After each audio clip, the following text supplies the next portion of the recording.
آپ کے مخصوص کسی حلقہ کے یا سیاسی کوئی فیصلہ نہیں ہے یہ.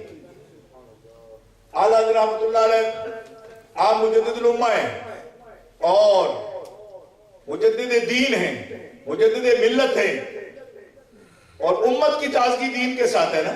جو دین کو تازہ کرے گا امر دین کو تو پوری امت کو تازہ کرتا ہے، پوری ملت کو تازہ کر دیتا ہے، تجدید کر دیتا ہے.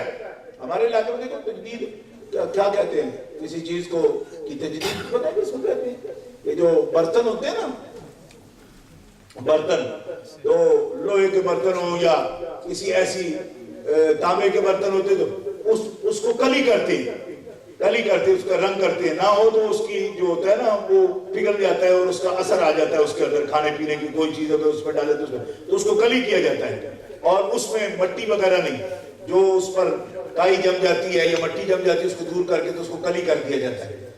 یہ جو کلی کرنے کا کام ہے نا اس کو تجدید کہتے ہیں. اور آپ نے کبھی دیکھا ہوگا ایسا برتن جو میلا کچیلا ہو اور کلی ہو جائے تو اس کی کیا حالت ہو جاتی ہے؟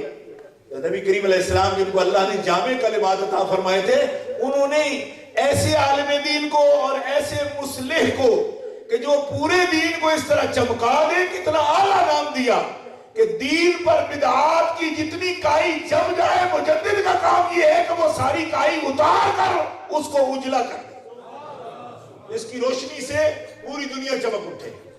اور یہ اتنا بڑا کام ہے، اس لیے آپ اندازہ کر سکتے ہیں. اور اس کو کسی ایک شعبے میں نہ بانٹے. آج کل بڑے قسم کے جماعتیں آ گئی ہیں، کئی قسم کے طبقات آ گئے ہیں، ہر ایک کی مرضی کرتی ہے وہ میرا پیر جو ہے نا اس کو مجدد ہونا چاہیے. تو پھر ہوتا کیا ہے کہ اس سلسلے میں اگر ایک طبقہ بات کرتا ہے تو کوئی مجدد ہزاروں بڑھنے پڑیں گے، کیونکہ جتنے آستانے ہوں گے اتنے مجدد ہو جائیں. یہ جتنے مدرسے ہوں ان کے شیخ الحدیث اور ان کے محترم سارے مجدد ہو جائیں، تو چھوٹے چھوٹے مجدد ہو جائیں گے ایک ایک گلی والے. ٹھیک ہے. اور پابندی کوئی نہیں ویسے حدیث پاک میں، یہ کوئی نہیں کہ ایک مجدد ایک وقت میں ایک ہی ہوگا، ایسا نہیں ہو سکتا. ہو سکتا پاکستان میں الگ ہو، ہندوستان میں الگ ہو، بنگلہ دیش میں الگ ہو، سری لنکا میں الگ ہو، یعنی ایسا نہیں ہے کہ ایک صدی میں ایک ہی ہوگا، ایسا نہیں. اس لیے مجدد متعدد ہو سکتے ہیں، مگر اس کا دائرہ کار اگر ایک ایک مسجد کی امامت تک آ گیا تو پھر اس کی وجاہت کیا ہوگی، اس کا بھی آپ اندازہ کریں کہ کیا اس کا دائرہ کار تجدید کا کیا ہوگا اور اس میں کیا. لیکن ایک بات قابل توجہ ہے، مقاصد رسالت میں سے امر دین کیا ہے، اس پر میں تھوڑی سی بات آپ کی خدمت کروں. امر دین کیا ہے؟ یتلو علیہم آیاتہ. امر دین کیا ہے؟ ویزکیہم، تزکیہ نفوس، تلاوت قرآن، تزکیہ نفوس، تعلیم کتاب و حکمت، کتاب و حکمت کی تعلیم. اور پھر چوتھا لِیُظْهِرَهُ عَلَى الدِّینِ كُلِّهِ هُوَ الَّذِي أَرْسَلَ رَسُولَهُ بِالْهُدَىٰ وَدِینِ الْحَقِّ لِیُظْهِرَهُ عَلَى الدِّینِ كُلِّهِ وَكَفَىٰ بِاللَّهِ شَهِیدًا. نبی پاک علیہ السلام کے لیے امر دین کیا ہے، منشور رسالت کیا ہے، مقاصد رسالت کیا ہے؟ علماء فرماتے ہیں پہلا مقصد ہے حضور کی تشریف آوری کا تلاوت قرآن حکیم. دوسرا مقصد ہے تعلیم کتاب و حکمت. تعلیم کتاب و حکمت، کتاب و حکمت، اس پر بھی غور کریں. کتاب سے مراد قرآن مجید، اور حکمت کیا الگ پڑھائیں گے جس کو واؤ کے ساتھ قرآن بیان کرتا ہے. حکمت نبی پاک کی وہ سمجھ ہے جو خاص کر اللہ تعالیٰ نے کتاب کی سمجھ حضور کو عطا فرمائی ہے، اس کو الگ سے ایک مستقل دلیل کے طور پر قرآن بیان کرتا ہے.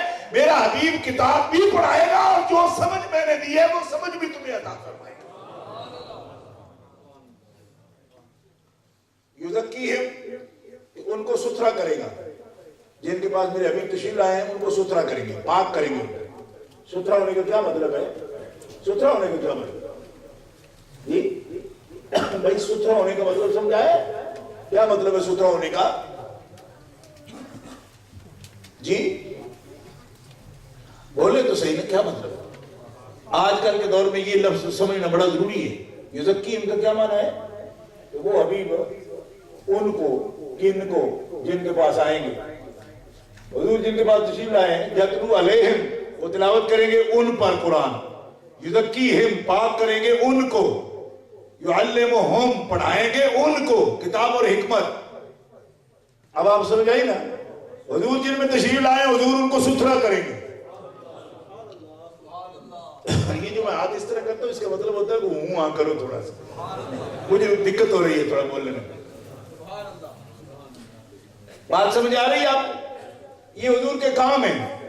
کس لیے آئے؟ قرآن پڑھیں، تلاوت کریں ان کے سامنے. کس لیے آئے؟ قرآن سکھائیں ان کو، حکمت سکھائیں ان کو. کس لیے آئے؟ پاک کریں ان کو. کس لیے آئے؟ لیُظْہِرَهُ عَلَى الدِّینِ كُلِّهِ، تاکہ سارے ادیان پر اللہ کا کلمہ اور اللہ کا دین غالب کر دیں. حضور اس لیے تشریف لائے. اب ایک بات سے کئی باتیں نکل آتی ہیں، مجھے پھر بھی بہرحال رجوع کرنا ہے اپنے موضوع کی طرف. لیکن میں اتنی بات آپ کو بتاؤں گا کہ قرآن پاک پڑھنے کا نبی پاک نے حق ادا کیا کہ نہیں کیا؟ ٹھیک ہے میرے شریف والوں بولو تو صحیح. حضور نے تلاوت کا حق ادا کیا کہ نہیں؟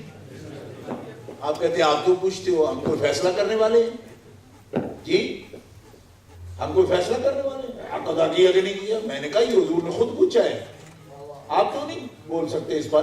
عرفہ میں حضور نے پوچھا کیا میں نے تمہیں دعوت دین دی؟ دین تم تک پہنچا دیا؟ پہنچایا کہ نہیں پہنچایا؟ حضور نے پوچھا ہے. تو سب نے کہا یا رسول اللہ آپ نے تو حق ادا کر دیے. بلغت الرسالہ وادیت الامانہ، آپ نے امانت پہنچا دی، رسالت آپ کا حق ادا کر دیا. میں آپ سے یہ سوال کرتا ہوں کہ کیا حضور نے تلاوت کا حق ادا کیا کہ نہیں کیا؟ آپ کے بولنے کی کوئی قیمت ہو تو وہ بھی مجھے بتا دے. بھائی نبی پاک علیہ السلام نے تلاوت قرآن کا حق ادا کیا کہ نہیں کیا؟ یہ کوئی ایک آیت نہیں ہے کہ حضور کا یہ کام ہے. یہ لقد من اللہ والی آیت پڑھیں اس میں بھی یہ کام ہے حضور کی. والذی بعث فی الامیین رسولا پڑھیں اس میں بھی حضور کے یہ کام ہے. ربنا وابعث فیہم رسولا پڑھیں اس میں بھی حضور کے یہ کام ہے. یہ کئی آیات ہیں لیکن اس وقت مجھے شبینہ نہیں کرنا، میں صرف استدلال کر رہا ہوں، آگے بڑھنا ہے مجھے. جی ہاں بات سمجھ آئی؟ میں آپ سے صرف یہ سوال کر رہا ہوں کہ حضور نے رسالت کا حق ادا کیا کہ نہیں کیا؟ کیسے سمجھتے ہیں آپ کی رسالت کو؟ آپ بولیے بھائی مسلمانوں، حضور کے غلاموں، یہ خاص بات ہے آپ سے پوچھنے کی، حق ادا کیا کہ نہیں کیا؟ نبی پاک علیہ السلام نے تلاوت قرآن کا حق ادا کیا کہ نہیں کیا؟ تعلیم دینے کا حق ادا کیا کہ نہیں کیا؟ پاک کرنے کا حق ادا کیا کہ نہیں کیا؟ اور غلبہ دین کا حضور نے حق ادا کیا کہ نہیں کیا؟ اب آپ کہیں گے آپ کے کہنے پر ہم کہہ دیتے وہ کیا، اور وہ بھی کہنے آپ سے کہلوانے پر مجھے کتنی طاقت لگانی پڑی. آپ یقین کریں کہ میں بڑی تکلیف میں تھا، میری کوئی آج طبیعت ویسے ٹھیک نہیں تھی، لیکن میں سوچ رہا تھا بار بار آیت الکرسی پڑھ کے میں دم کر رہا تھا خود کو کہ آپ سے کوئی بات کر سکوں. میں آپ کی خدمت میں جو بات میں نے عرض کی، آپ نے شکر ہے کہ میرے کہنے پر اتنا کہہ دیا بھئی آپ نے حق ادا. اب میں آپ سے یہ پوچھتا ہوں کہ جن کے پاس حضور آئے ہیں ان کو پاک کرنا، ستھرا کرنا حضور کے مقاصد رسالت میں ہے. بنیادی مقاصد آپ سمجھیں، مقاصد